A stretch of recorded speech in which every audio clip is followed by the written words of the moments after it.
There are places on our planet that seem to exist just outside the flow of time.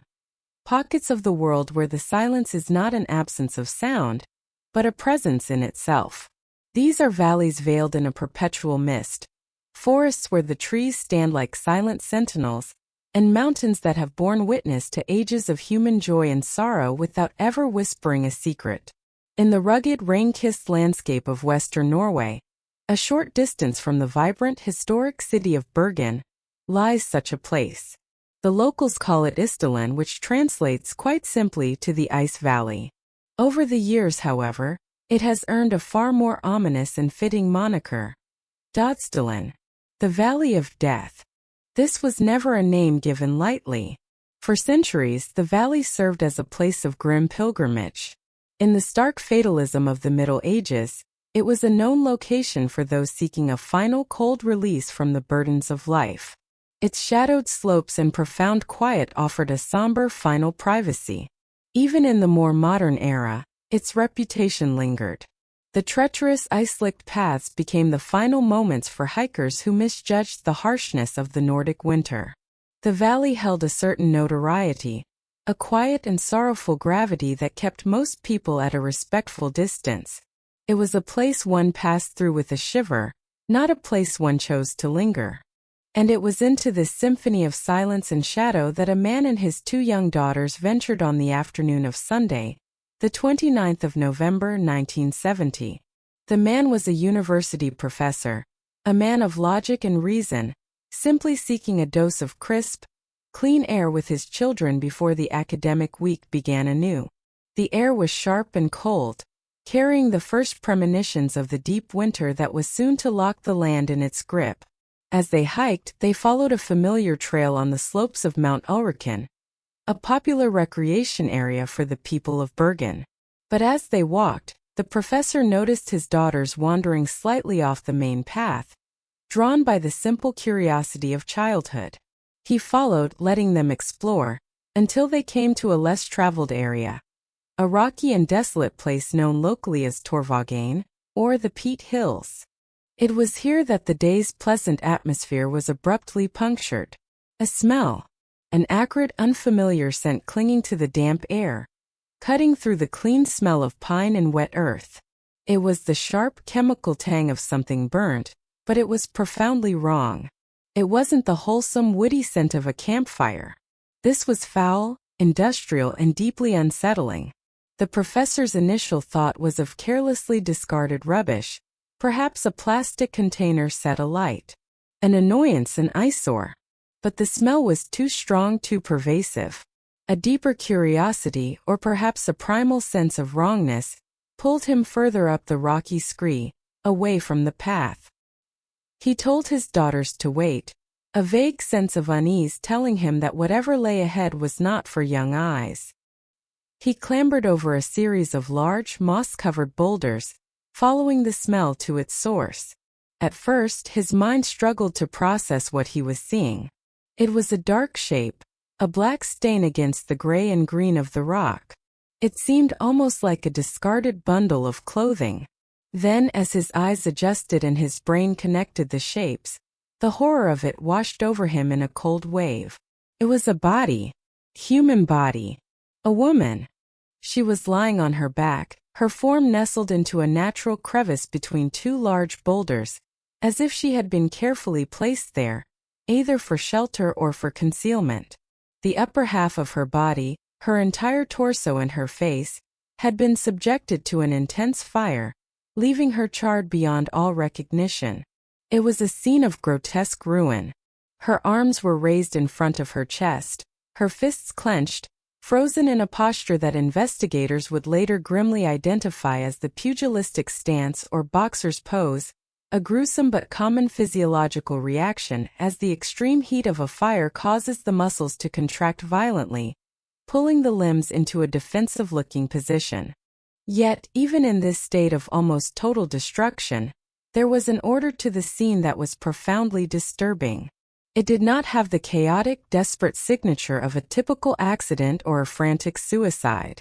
It felt arranged, deliberate, staged. Around her body, A collection of objects was laid out with a peculiar, almost ritualistic precision. To her right there was a small empty bottle of St. Halvard liqueur, a Norwegian brand known for its distinctive flavor. Next to it, 2 plastic water bottles, their sides melted and warped into grotesque shapes by the heat. There was the scorched, blackened remnant of what might have been a packed lunch. There was a silver spoon of a common Scandinavian design, a small plastic container that had once held sleeping pills, the tattered remains of a purse, and a broken, mangled umbrella. A little distance away, set carefully upon a flat rock as if for display, was a woman's wristwatch. Its crystal face was missing, its delicate hand stopped, frozen at a moment in time that was now lost forever. The professor's academic, ordered mind reeled from the visceral shock. He acted on pure parental instinct. He scrambled back down the slope, his heart pounding a frantic rhythm against his ribs, the horrific image of the burned woman seared into his consciousness. He grabbed his daughters, his face a mask that he hoped concealed his terror, and hurried them back towards the main trail without a word of explanation. He found the first person he could, another hiker named Helga Tveit, and with a voice tight with shock and adrenaline, told him what he had found and urged him to get to a phone and call the police.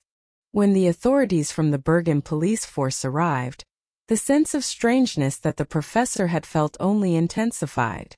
The investigation was placed under the command of a senior, respected officer named Carl Halvor A.S. S. was a meticulous and thoughtful detective, a man not prone to wild speculation. He was a product of the solid, sensible Norwegian culture. But as he and his team began the painstaking work of documenting and processing the scene, a deep and pervasive sense of unease settled over them all. Every new detail they uncovered seemed to deepen the mystery, to pull them further into a labyrinth of contradictions. The first and most obvious puzzle was the fire itself. Later forensic analysis would confirm that it had been an incredibly intense, localized blaze, one that had been accelerated by a fuel like gasoline or petrol. Yet the woman's body was found lying on bare, solid rock. There was no sign of a campfire, no scorched earth or burnt wood beneath her as one would expect if she had been lying on a pyre.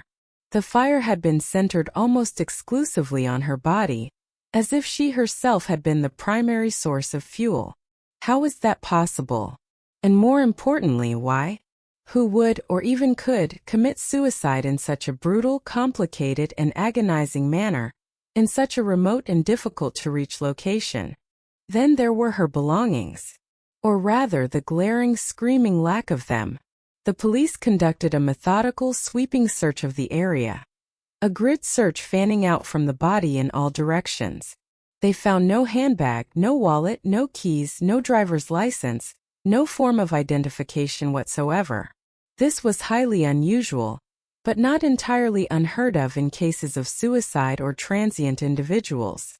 What was truly breathtakingly bizarre was what they discovered when they examined the charred remnants of her clothing.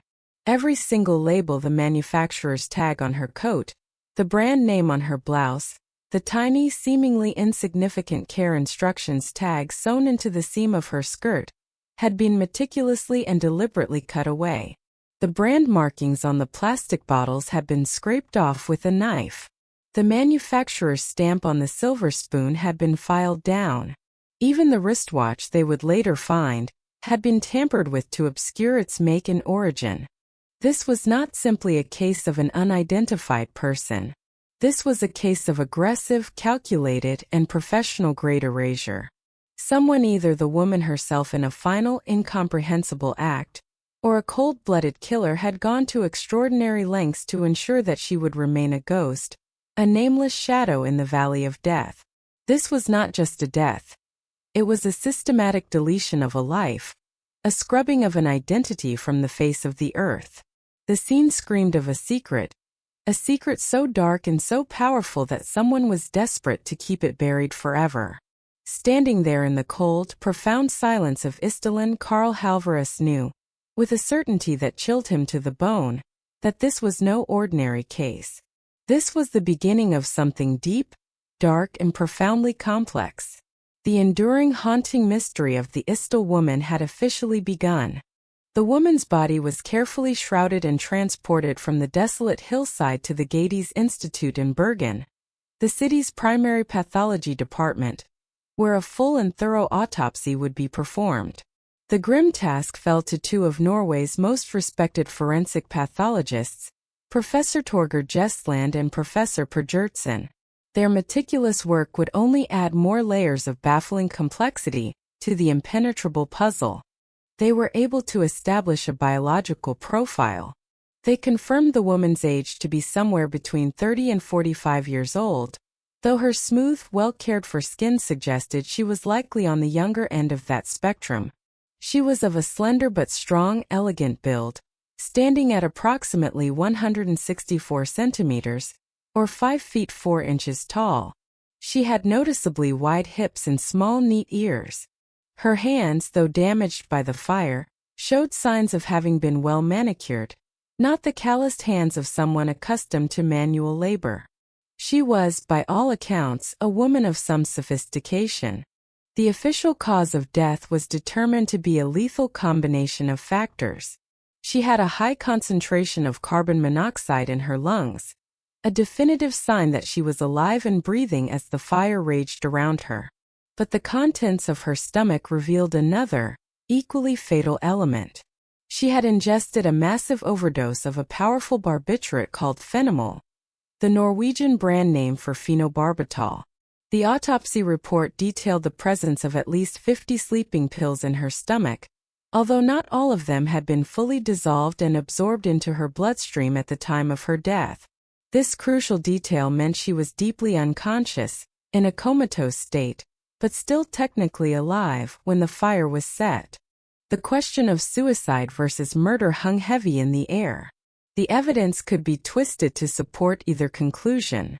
A person in a state of deep despair could certainly take the pills and then, in their final moments of fading consciousness, manage to set the fire. It was plausible, if difficult to imagine.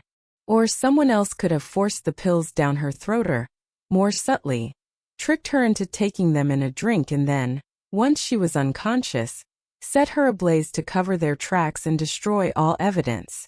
The ambiguity was maddening. The autopsy revealed another small but deeply unsettling detail.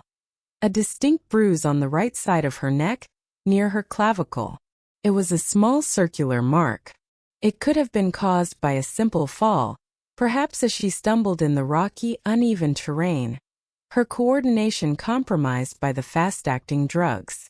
Or it could have been the result of a blow, a sharp strike intended to stun or incapacitate her before the final act was carried out.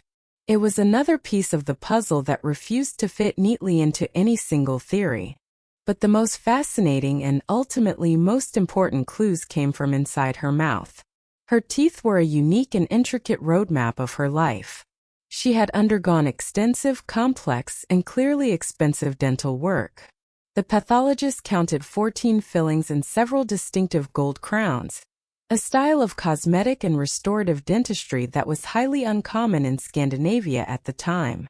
The specific techniques and materials used, particularly the gold crown bridgework, pointed towards a dentist trained not in Norway, but in Central or Southern Europe, or perhaps even further afield, in South America or the Middle East. Her teeth told a silent story of a life lived far from the cold fjords of Bergen, a life of means and access to high-quality care. The police now had a more detailed, yet still frustratingly anonymous profile, a sophisticated, well-traveled woman of European origin, likely German or from a neighboring country, aged between 30 and 45. But they still had no name. They had a body without an identity, a death without a clear motive, and a crime scene that felt more like a cryptic message than a straightforward event. The Bergen police were staring into a void, a perfectly constructed wall of silence. For 3 long, frustrating days, the investigation went nowhere. They had a composite sketch drawn by a police artist, based on a mortuary reconstruction of her fire-damaged features, but it was a generic, haunting face that could have belonged to 1,000 different women. The Norwegian press, captivated by the macabre mystery, dubbed her Den Ukjent Kvinnen, the unknown woman, and Gaten I Isdalen, the riddle of Isdalen. The case was at a complete standstill, a source of intense media speculation but zero investigative progress. The breakthrough, when it came, arrived from the most mundane of places, the left luggage office at Bergen's main railway station. On the 2nd of December, the station staff's attention was drawn to 2 suitcases that had been left in a coin-operated locker on November 23. The rental period had long since expired, and according to standard procedure for unclaimed baggage, they were opened. The contents immediately set off alarm bells. They were filled with women's clothing, but just like the victim found in the valley, every single label, every brand tag had been carefully snipped away. Recognizing the chillingly specific connection to the case that was now front-page news across the country, the station master immediately called the police. When Karl Halver AAS and his team of investigators arrived at the station and opened those 2 unclaimed suitcases, it was like stepping through the looking glass into the woman's secret world. The contents didn't provide a name, but they painted a stunningly detailed and bizarre portrait of a life lived entirely in the shadows, a life of constant motion, elaborate deception, and deliberate metamorphosis. The first suitcase was a repository of a transient but elegant life. It contained a collection of fashionable, high-quality clothing. Dresses, coats, blouses, scarves, even a formal evening gown. All were stylish, all were clearly expensive, and all were systematically stripped of their identity. There was a sophisticated makeup kit, filled with various cosmetics, including a specific brand of skin cream in a jar. There was a bottle of French perfume, its scent still faintly clinging to the clothes. There was a stash of money, German Deutschmarks and Norwegian kroner, as well as a handful of Belgian, British, and Swiss coins. There was a pair of elegant sunglasses, but it was the other items, tucked away with careful deliberation, that truly electrified the investigation and sent it careening in a new sensational direction. Hidden within the lining of the suitcase, they found multiple pairs of non-prescription eyeglasses. These were not reading glasses for correcting vision. They were plain glass lenses set in a variety of different stylish frames. These were not for sight. They were for disguise, for altering one's appearance in a simple but effective way.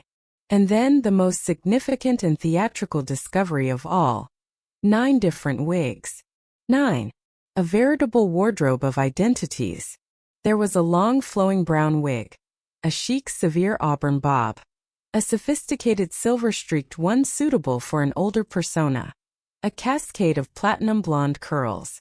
This was not a woman who merely enjoyed changing her hairstyle. This was a woman who inhabited different characters, a professional chameleon who could transform her entire appearance as easily as one might change a coat. The second suitcase yielded more of the same, more tagless clothes. Another wig, but it also held the most tantalizing clue of all. Tucked inside a small, unassuming blue purse was a notepad, and within its pages, written in a neat, elegant, and highly distinctive cursive script, was what appeared to be a code. It was a series of letters and numbers, arranged in tidy columns: 022028P, 71S, 29S, 108230, 29N70, and so on. To an ordinary person, it was indecipherable gibberish. But to the detectives it felt like the Rosetta Stone of the case. This was no ordinary tourist who had met a tragic and lonely end. The evidence was overwhelming, and it pointed in only one direction. The suitcases, the wigs, the coded notes, the systematic erasure of identity — this was the paraphernalia of a professional. The Isdal woman case had just escalated from a baffling local homicide to a matter of potential international espionage. The spy story, long whispered as a possibility, had now taken root as the leading theory. Armed with this treasure trove of new bizarre evidence, the Bergen police force threw themselves back into the case with a renewed sense of urgency and purpose. The coded notepad was immediately dispatched to the top experts at Norway's military intelligence service, the Etterretningstjenesten.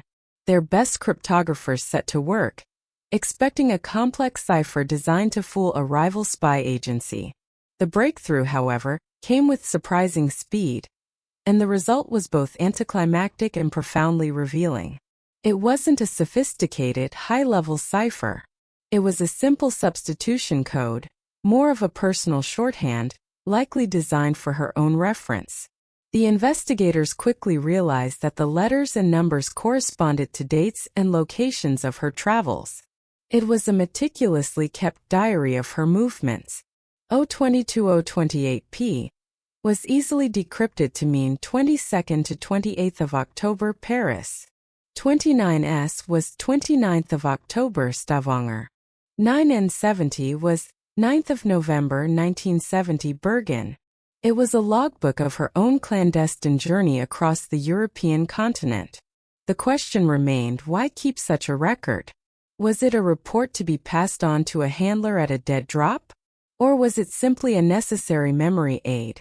A tool to keep her own complex web of movements, dates, and identities straight in her own mind? Regardless of its purpose, the decrypted travelogue gave the police something they had desperately needed: a timeline and a map. They now knew that she had traveled extensively across Norway in the 5 weeks leading up to her death, moving between the country's major cities: Oslo, Stavanger, Trondheim, and finally Bergen, which was to be her last stop. Before arriving in Norway, she had spent a week in Paris. The police now had a concrete trail to follow. They took the information gleaned from the suitcases, the specific brand of cosmetic cream, the 9 wigs, and most importantly, the distinctive, elegant handwriting from the notepad and the hotel check-in forms they suspected she must have filled out, and began the laborious, painstaking process of checking records at every high-end hotel in the cities she had visited. The handwriting was their lodestone, their one unchanging link to this woman of 1,000 faces. They got their first positive hit at the Hotel St. Svithin in Stavanger. A registration card from late October, for a room with a fjord view, bore that same elegant, slightly slanted script.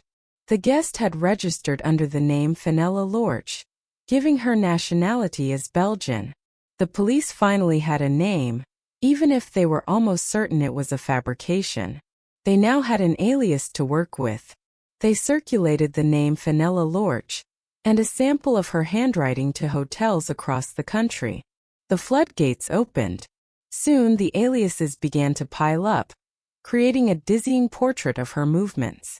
The woman who called herself Fenella Lorch in Stavanger had stayed at the Hotel Hordeheimen in Bergen just days before her death. At the prestigious Hotel Bristol, also in Bergen, she had registered as Genevieve Lancier from Louvain, Belgium. In Oslo, she was Claudia Tielt from Brussels. In Trondheim, she had used the name Vera Jarl, also supposedly from Belgium. The list grew longer as the investigation expanded. Alexia Zarna-Merches, Claudia Nielsen, Elizabeth Leenhofer. She had used at least 8 different names, all paired with professionally forged Belgian, German, and Italian passports. She was a phantom with an entire wardrobe of state-sanctioned identities. As the police interviewed hotel staff in these cities, a remarkably consistent picture of the woman began to emerge. She was always described as elegant, impeccably dressed, and possessing a quiet, commanding presence. She was undeniably a polyglot. A porter at one hotel was certain he overheard her speaking German on the lobby telephone. A waiter at another remembered her conversing fluently in Flemish with a guest at a neighboring table. Others heard her speak perfect French and heavily accented, but functional, English. She was always described as intensely private, guarded, and watchful, her eyes constantly scanning her surroundings. She almost always paid her bills in cash, avoiding the paper trail that credit cards or checks would create. And she had a peculiar and memorable habit. She frequently requested to change rooms, sometimes 2 or 3 times during a single short stay at one hotel. To the hotel staff at the time, it was a strange and somewhat demanding eccentricity.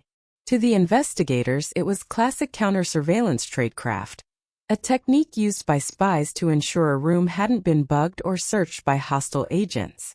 The police compiled all the most consistent witness descriptions and worked with an artist to create a new, more refined composite sketch.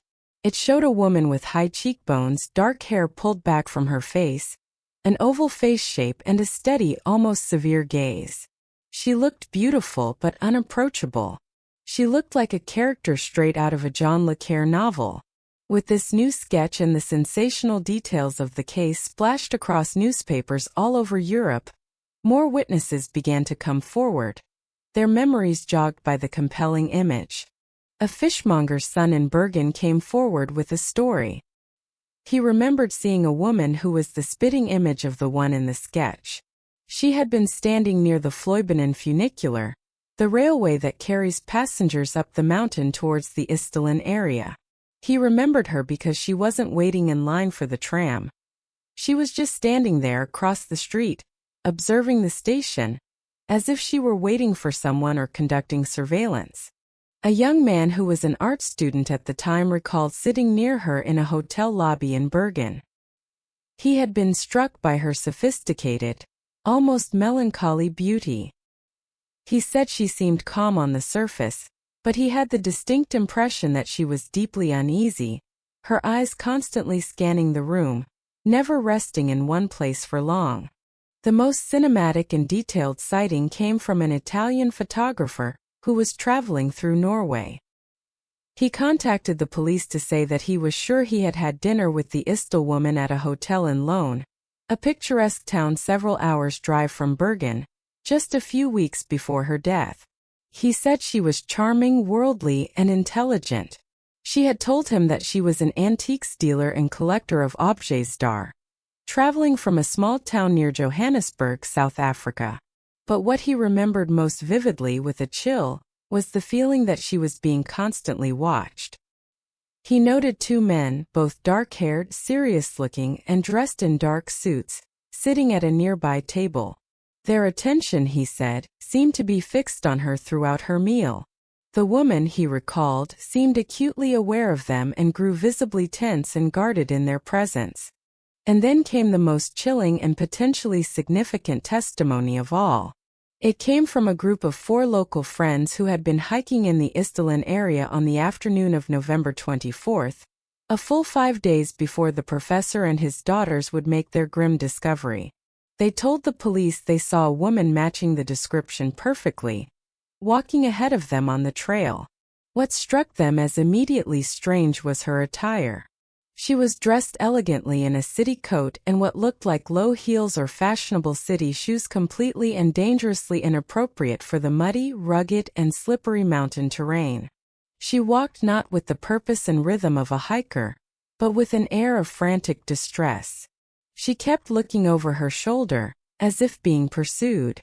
And then the hikers saw why. Trailing her at a distance of about 20 or 30 yards were 2 men. Both were dressed in dark, formal overcoats which looked equally, if not more, out of place in the mountains. The witnesses described them as having a southern or Mediterranean appearance. They weren't trying to be subtle. Their presence was overtly menacing. As the group of hikers drew closer and prepared to overtake the strange party, they passed the woman. For a brief, charged moment, she made eye contact with them.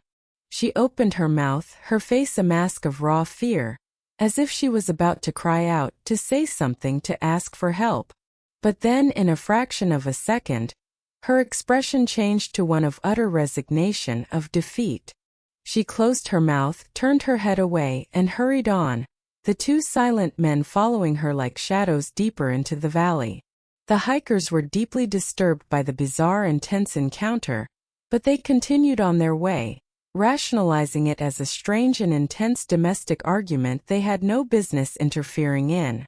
Only later, when they saw the news reports and the police sketch, did they realize the terrifying significance of what they had likely witnessed, the final desperate hours of the Isdal woman's life. The Bergen police had meticulously peeled back the first few layers of this incredible mystery, only to find themselves staring into a bottomless abyss of international intrigue. They had a victim who was a professional chameleon, a woman who moved through the world like a ghost, armed with a wardrobe of identities. She was being followed by sinister figures. She met a brutal, calculated, and fiery end. All the clues, all the evidence, all the witness testimony pointed in one sensational and unavoidable direction: espionage. The Isdal woman wasn't just an unidentified person. She was a casualty, a forgotten soldier, in the silent, secret battles of the Cold War. The 1970s were the icy heart of the Cold War. The world was a grand chessboard, starkly divided between two superpowers, the United States and the Soviet Union, and their respective allies in NATO and the Warsaw Pact. And Norway, a founding and steadfast member of NATO, sharing a long, strategically vital border with the USSR in the High North, was one of the most critical squares on that entire board. The serene and beautiful fjords that tourists admired were, to military strategists, perfect deep-water channels for nuclear submarines to hide in. The rugged, indented coastline was an ideal location for NATO to install a network of sophisticated listening posts, like the Sound Surveillance System SOSUS, an underwater microphone array designed specifically to track the movements of the formidable Soviet Northern Fleet, based out of the nearby Kola Peninsula. Norway was a quiet, polite, and peaceful nation on the surface, but just beneath that veneer, it was an intensely active front in the silent, global war of intelligence and counterintelligence. It was a playground and a battleground for spies from the CIA, Britain's MI6, West Germany's BND, Israel's Mossad, and of course the Soviet Union's KGB and its East German counterpart, the Stasi. Now let us place our mysterious woman, this elegant phantom, squarely in this tense and paranoid context. Suddenly, every bizarre fact of her life and death, every strange detail, snaps into sharp, chilling focus when viewed through the lens of a classic spy story. The multiple aliases and the collection of professionally forged passports are the absolute bedrock of espionage tradecraft. An operative, particularly an illegal agent operating under a non-official cover without the safety net of diplomatic immunity, needs the ability to cross borders without leaving a consistent, traceable trail. They need to become a new person in each new city, to meet with contacts, conduct surveillance, or pass information without ever being traced back to their true identity or their sponsoring nation. The Isdal woman's collection of at least 8 distinct identities suggests a level of support, training, and resources far beyond that of a common criminal. This was the work of a state-sponsored intelligence agency. Her theatrical collection of disguises, the 9 wigs, the non-prescription glasses, were her practical tools for complete transformation. She could arrive at the airport in Oslo as Claudia Tielt, a conservative German businesswoman with short, severe brown hair, and check into her next hotel in Bergen as Genevieve Lancier, a chic and bohemian French artist with a cascade of auburn curls. Combined with her proven fluency in multiple European languages, she was the perfect clandestine operative, a ghost in the complex machine of Cold War Europe. Her behavior, as meticulously documented by the hotel staff and other witnesses, reads like a chapter directly from a spy training manual. The constant, seemingly eccentric changing of hotel rooms was a classic counter-surveillance technique, a methodical way to defeat or detect surveillance by ensuring a room hadn't been compromised with listening devices or bugs. The insistence on paying for everything with large sums of cash was standard procedure to sever the paper trail that credit cards or bank checks would inevitably create. Her guarded, watchful demeanor, her constantly scanning eyes, this was the practiced paranoia of someone who lives with the constant knowledge that they could be under observation at any moment, by friend or by foe. Even the coded notepad, which at first seemed to be a simple and mundane travel log, makes perfect sense in this context. In the clandestine world of espionage, nothing, not even a personal note, is ever written in plain text. A simple code is a basic security precaution, a deeply ingrained habit drilled into an agent during their training. So, if she was a spy, what was her mission? This is where the theories branch out into the shadowy corridors of secret history. One of the most compelling and widely discussed theories centers on a top-secret military project that Norway was developing at that exact time: the Penguin missile. The Penguin was not just another weapon. It was a groundbreaking piece of technology. It was the first anti-ship missile developed in the Western world to use passive infrared homing for its terminal guidance, making it incredibly difficult to jam or decoy with traditional countermeasures. It was a genuine game-changer in the calculus of naval warfare, and the Soviet Union, with its massive and powerful surface fleet, would have been desperate to get their hands on the technology, or at the very least to understand its capabilities in order to develop effective countermeasures. The Isdal woman's documented travels to various strategic coastal cities in Norway, Stavanger, Trondheim, Bergen, all of which had significant naval facilities or defense industry connections, could have been a cover for observing naval bases, meeting with paid informants inside the Norwegian military or defense contractors, or attempting to acquire technical documents and blueprints. In this scenario, she could have been a highly trained KGB or Stasi agent on a critical mission of technological espionage. An equally fascinating, and to many researchers, even more plausible theory points not east to the Soviet bloc but south, to the fledgling state of Israel and its legendary, and famously ruthless intelligence agency Mossad. This theory is rooted in a real-life, high-stakes naval drama that unfolded just a year before her death. In the late 1960s, Israel had commissioned a fleet of advanced, high-speed missile boats from a shipyard in Cherbourg, France. But in 1969, in a sharp political pivot following the Six-Day War, French President Charles de Gaulle imposed a sudden and total arms embargo on Israel. 5 of the boats, already built and paid for by Israel, were trapped in the French harbor.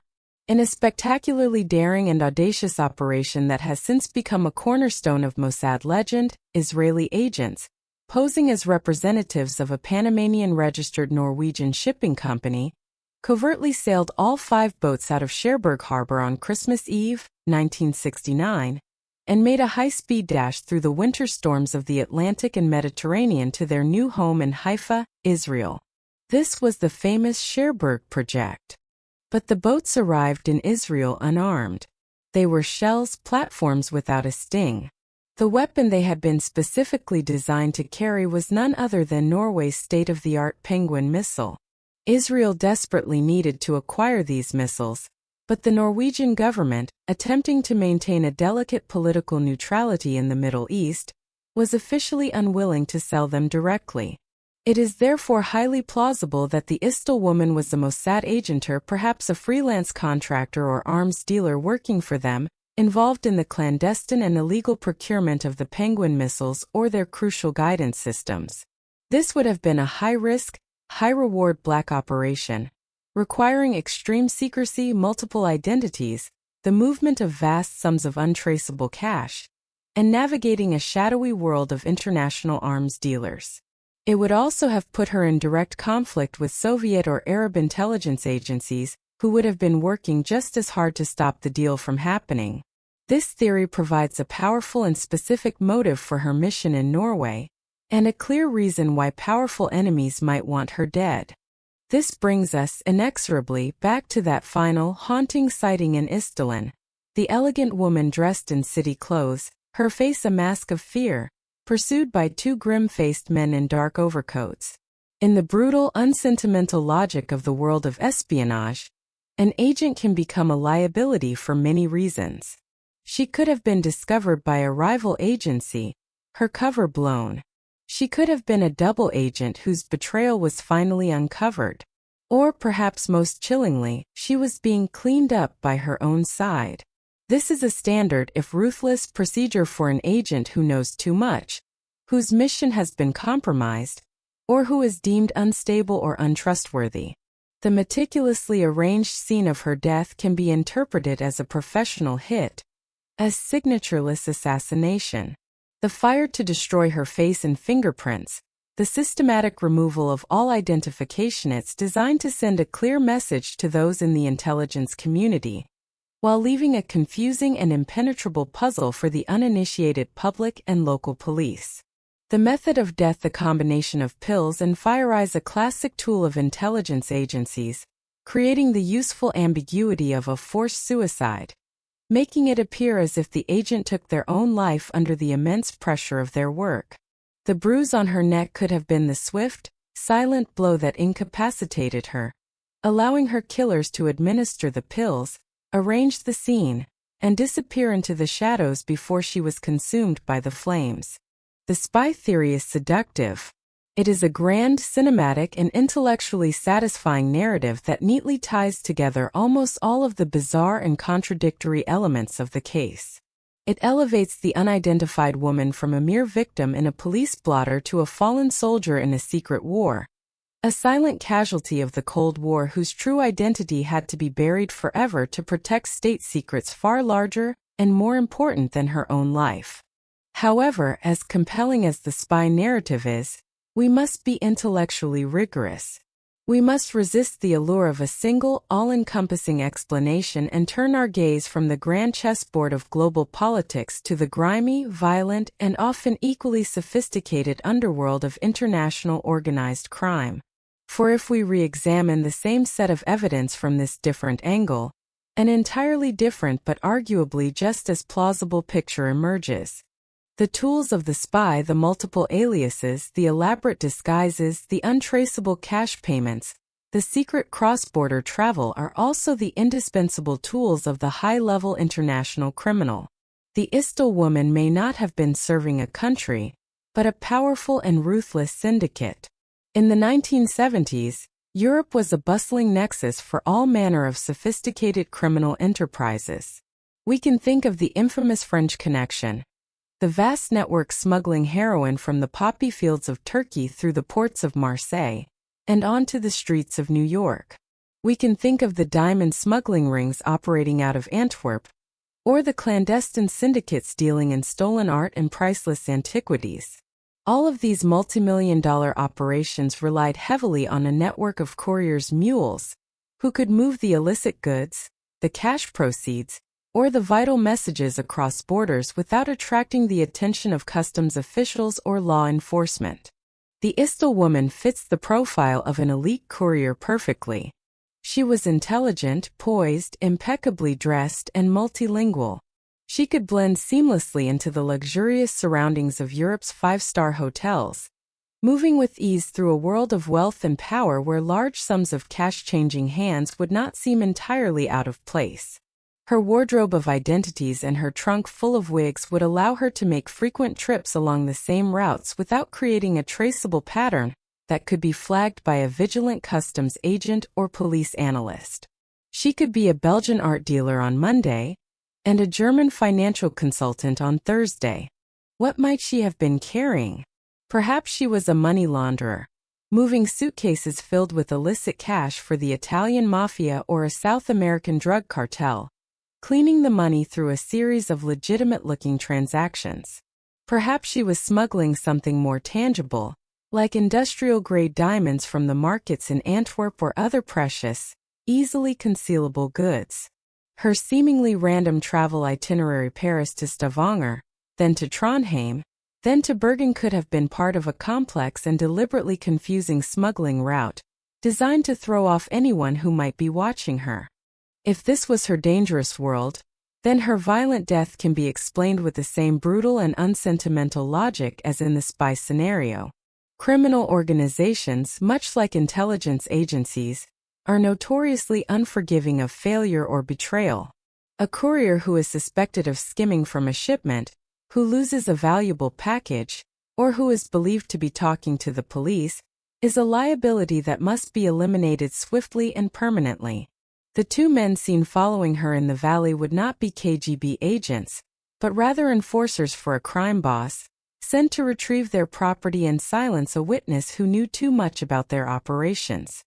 Her death scene, viewed in this grim context, becomes a chilling act of organizational protection. By meticulously erasing her identity, the syndicate erases any link that could lead investigators back to them. A body without a name, without a past, without a single identifying mark, cannot implicate a larger criminal network. The fire, the scraped-off serial numbers, the cut clothing labels, it's all about severing the connection, creating a dead end for any police investigation. It is the criminal underworld's own version of a signatureless assassination, designed to protect the organization at all costs. There is an even darker and more tragic variation of this theory, that she wasn't a willing participant in this world at all, but a victim of a sophisticated and brutal human trafficking ring. Her elegance, education, and multilingual abilities could have made her a prime target. She might have been coerced or blackmailed, perhaps through a debt or a threat to her family, into a life of crime or high-class prostitution. She would have been controlled by a powerful and ruthless syndicate that moved her across Europe like a pawn on a chessboard, using the collection of fake passports not as tools of her own agency, but as chains to control her every move. In this heartbreaking scenario, her death could have been the result of a final, desperate, and failed escape attempt. The raw fear seen on her face by the hikers in Isdal would be the pure terror of a captive, who knew that her captors were closing in, and that there was no way out. This theory lacks the geopolitical glamour and intellectual complexity of the spy story, but it is grounded in a grim and sordid reality that is just as plausible, if not more so. It paints a portrait of a woman enmeshed in a dangerous and violent world where human life is a cheap and disposable commodity. Whether she was a spy or a smuggler, a willing participant or a tragic victim, her fate was ultimately the same. A violent and anonymous end, leaving behind only the haunting specter of the Isdal woman. Yet there is a third door we must open, a possibility that is quieter, more intimate, and in some ways the most profoundly tragic of all. What if we strip away all the external conspiracies, the spies and the gangsters, the missiles and the diamonds? What if the intricate, suffocating web of deception that surrounded the Isdal woman was not a prison constructed by others, but a labyrinth of her own making? The official police conclusion at the time, a verdict that has been widely criticized and dismissed by nearly every researcher and journalist who has studied the case since, was probable suicide. While it seems to fly in the face of so much of the bizarre evidence, let us for a moment seriously and compassionately entertain the psychological landscape that could lead a human being to such a desperate and elaborate end. Imagine a woman not running from a foreign government or a criminal syndicate, but from herself. Imagine a woman trying to escape a past so traumatic, so painful, that she feels she must annihilate it completely. Perhaps she was fleeing the scars of an abusive husband, or a deeply repressive and controlling family. Perhaps she was haunted by a catastrophic personal or professional failure, a deep and unbearable shame, or the devastating loss of a child. To cope with this unbearable psychic pain, she begins to shed her identity, not just once but over and over again. She creates new personas: Vanilla Lorch, the sophisticated Belgian; Genevieve Lancier, the artistic Frenchwoman, not as professional covers, but as desperate psychological armor. Each new name, each new wig, each new backstory is a new life, a chance to be someone else, anyone else than the person she was. Her frantic, rootless travels across Europe are not a mission. They are a flight. She is in a constant state of motion, never daring to stay in one place for too long, terrified that her past, the one true self she is trying to kill, might somehow catch up with her. The secrecy, the cash payments, the guarded demeanor, all of these could be classic symptoms of severe, clinical paranoia. In this state of mind, the world becomes a deeply threatening place. She might genuinely believe that she is being followed, that sinister forces are watching her every move. The two men in dark coats seen in the valley? Perhaps they were a tragic coincidence, two ordinary men out for a walk on the mountainside, their innocuous presence twisted by her terrified and paranoid mind into something menacing and sinister. Or perhaps they were real, but not spies or gangsters. Maybe they were private investigators hired by a spurned husband or a concerned family who were desperately trying to find their missing, troubled loved one. In this deeply personal and psychological context, her death in the desolate expanse of Isdal becomes the final, terrible act of her own internal drama.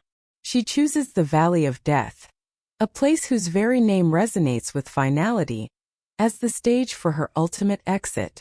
After weeks or months of living this fragmented, high-strung, and exhausting existence, the sheer psychic weight of her many lies and her constant fear becomes too much to bear.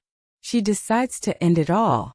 The bizarre and highly ritualistic scene of her death can be seen as the culmination of this fractured psychological state. The careful placement of the objects, the decision to burn her own face and fingerprints, this can be interpreted as her last desperate act of controlling her own narrative. By dying as a nameless Jane Doe, by erasing every trace of her past, she ensures that the identity she so desperately wanted to escape is obliterated forever. She is committing not just physical suicide but existential suicide. She will not be remembered as the woman she was, with all her pain and trauma, but as the mystery she chose to become. This theory has a certain sad psychological coherence. It accounts for many of the bizarre facts of the case without requiring a global conspiracy. The woman's sophisticated air, her expensive clothes, and her multilingual abilities could simply mean that she was a well-educated woman from a privileged background who suffered a profound and catastrophic mental breakdown. However, this theory is also fraught with significant weaknesses and contradictions. Could a person in the throes of severe mental distress, possibly suffering from a dissociative disorder or psychosis, maintain the high level of meticulous, long-term organization required to procure multiple, high-quality forged passports and manage a complex international travel itinerary for weeks on end? It seems to require a level of cold, calculating competence that is deeply at odds with a mind in a state of chaotic turmoil. And then there is the chosen method of death itself. Suicide by self-immolation is an exceptionally rare and incredibly violent act, one that requires a degree of cold resolve that is difficult to comprehend. The combination of a massive pill overdose and fire is a brutal, agonizing way to die. Furthermore, this theory doesn't comfortably or easily explain the physical evidence of the bruise on her neck, nor does it convincingly dismiss the consistency of the various witness sightings, especially the Italian photographer's strong feeling that she was being watched and the hiker's clear and unambiguous view of two men actively pursuing her. To dismiss all of these as mere coincidence or the product of a paranoid mind begins to feel like a significant intellectual stretch. In the end, the theory of a personal tragedy leaves us with a portrait of a profoundly lonely and tormented soul. It replaces the image of the cunning spy or the hardened criminal with the heartbreaking image of a victim of a war waged entirely within the confines of her own mind. It's a less sensational and less thrilling explanation, but in its own way, it is just as heartbreaking and just as profound. And like all the other theories, it founders on the same immovable rock of uncertainty. We still do not know who she was. For almost 50 years, the story of the Isdal woman remained frozen in time, a perfect unsolved enigma. The official police case was quietly closed in early 1971, with the deeply unsatisfactory and widely contested verdict of probable suicide. The woman's body, still nameless, was given a Catholic burial, paid for by the Bergen Police Department, in an unmarked grave in the Melendal Cemetery. Her jawbone and some tissue samples were preserved for posterity in the archives, a standard procedure. The thick police file, a testament to a massive but fruitless investigation, filled with witness statements, forensic reports, and 100 dead-end leads, was consigned to a dusty archive. The mystery of the Isdal woman faded from the headlines and became a piece of dark Norwegian folklore, a chilling ghost story whispered around campfires, a testament to a perfect, unsolvable crime. But technology, unlike history, never stands still. And secrets, no matter how deeply buried, have a way of pushing their way back into the light. The dawn of the 21st century, and with it the explosive rise of the internet and revolutionary advances in forensic science, breathed new life into the long-dormant cold case. A new generation of amateur sleuths, spread across the globe and connected by online forums and message boards, began to dissect the case with a passion and a collaborative power that the original investigators could never have dreamed of. They translated old Norwegian newspaper articles, scrutinized the declassified police reports, and debated the theories endlessly in the digital town square.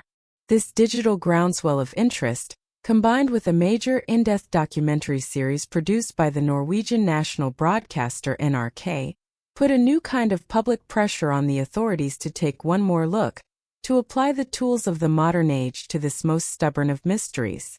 In 2016, the Bergen police, in a landmark collaboration with the journalists at NRK, and a team of top forensic scientists from around the world, officially reopened the case of the Isdal woman.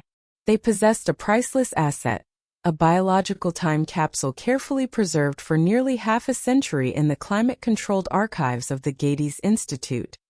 The Isdal woman's jawbone, containing her unique and revealing dental work, and a small collection of her preserved tissue samples. The first step was DNA analysis, a tool that was the stuff of pure science fiction in 1970. Scientists at the University of Bergen and the Wigs Institute were able to successfully extract mitochondrial DNA from the pulp of her teeth. This type of DNA is passed down directly from mother to child, providing an unbroken link to a person's maternal lineage, stretching back through generations. While it couldn't give them her name, it could trace her ancestry. The results were a definitive confirmation of what had long been suspected from her appearance and dental work. She was of European origin. It was the very first time a hard biological fact had been definitively established in the case, a small but vital anchor of certainty in a vast sea of speculation. The truly revolutionary breakthrough, however, came from a different and even more remarkable field of science: stable isotope analysis. This cutting-edge technology works on a simple and elegant principle. You are what you eat and drink. As our bodies grow and develop, the chemical elements from our surrounding environment, the water we drink, the food we eat, are incorporated into our tissues. The specific isotopic ratios of elements like oxygen and strontium in the local water supply and soil vary depending on the underlying geology of a region. These unique chemical signatures become permanently locked into our tooth enamel as it forms during our childhood and adolescence, creating an indelible record of where we spent our formative years.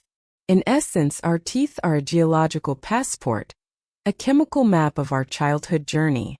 Samples from the enamel of the Isdal woman's teeth were carefully prepared and sent to specialist laboratories at the University of Canberra in Australia and the University of Bergen. The scientists were able to analyze different parts of her teeth that formed at different, specific stages of her childhood.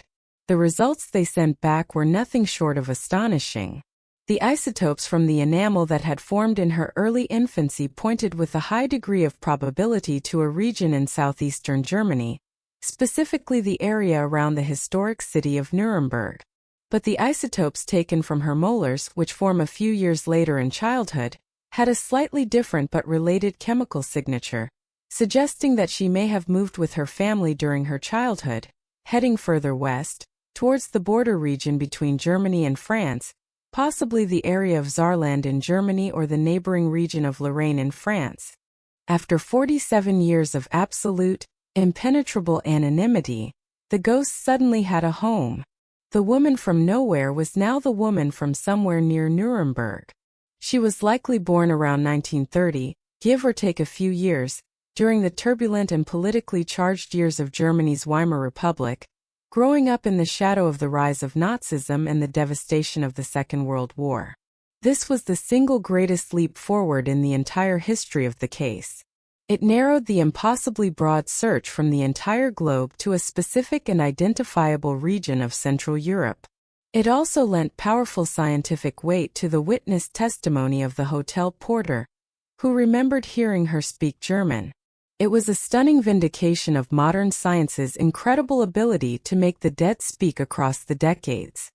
Armed with this groundbreaking new information, the NRK journalists and the collaborating investigators traveled to Germany and France. They walked the streets of Nuremberg and the small towns of the Saarland region.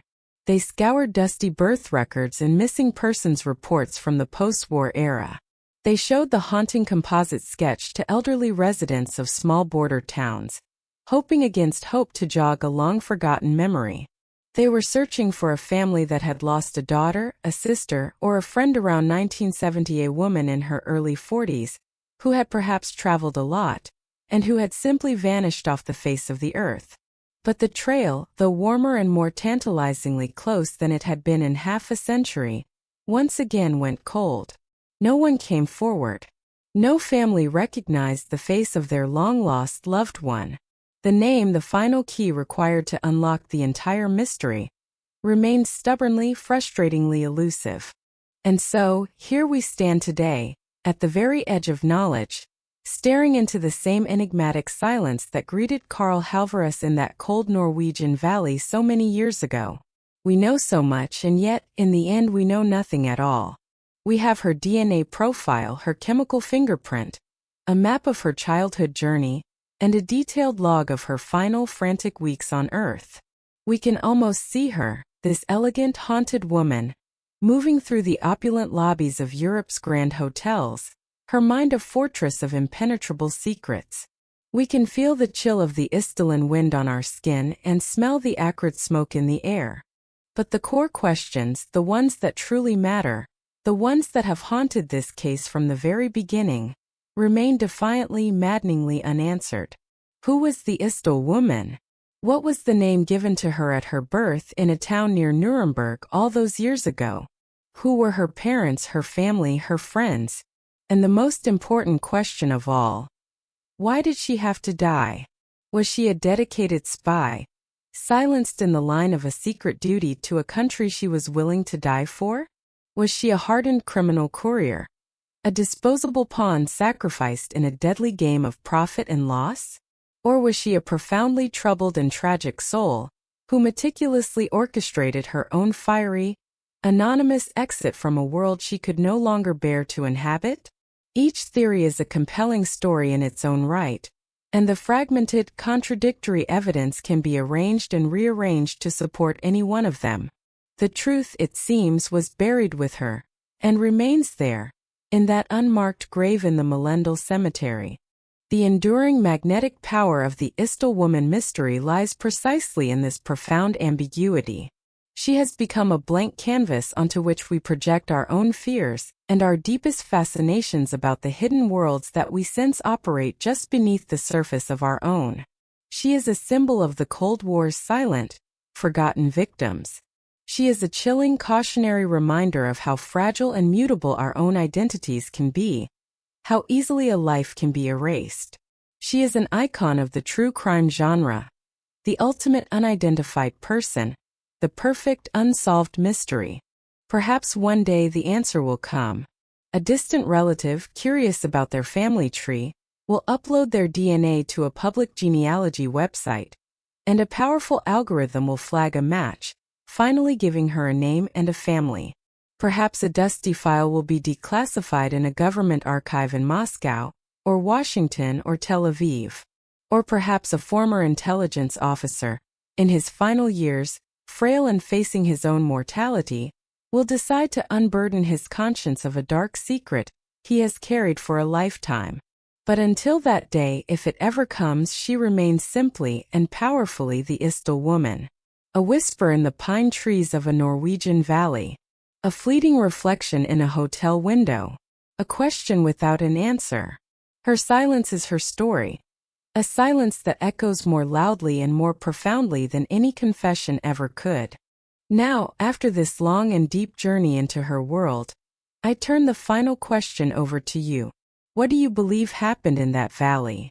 Do you see the cold, calculating professional of a state intelligence agency, the desperate, cornered pawn of a ruthless criminal syndicate, or the tragic, solitary figure of a woman at war with herself? The beauty and the frustration of this mystery is that there is no right or wrong answer, only carefully constructed theories built upon the few, precious fragments she left behind. I invite you to share your own thoughts, your own analysis, your own theories in the comments below. The story of the Isdal woman has been kept alive for over 50 years, not by police or by governments, but by a global community of curious, dedicated minds who refuse to let her be forgotten. If you are as fascinated as I am by these enduring enigmas, by the stories that lurk in the deep shadows of our shared history, please consider subscribing to our channel and enabling notifications. We journey into these mysteries every week, attempting to piece together the stories that time and powerful forces have tried to erase. Your support allows us to continue this work because, as the incredible, ongoing case of the Isdal woman proves, sometimes even after half a century of silence, a new piece of evidence, a new technology, or a new perspective can emerge from the cold, and a voice long thought lost can begin to speak again. Thank you for listening.